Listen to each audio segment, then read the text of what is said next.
Magandang hapon mga kaloto ngayong August 17, 2024 at ito po ang mga resulta na lumabas ng ating 2 PM draws ng 2D Lotto at 3D Lotto.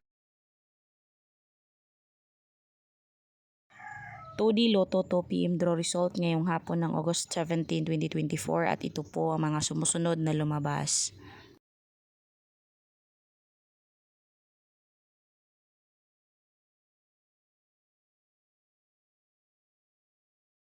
(3D Lotto 2 PM draw result ngayong hapon ng August 17, 2024 at ito po ang mga sumusunod na lumabas.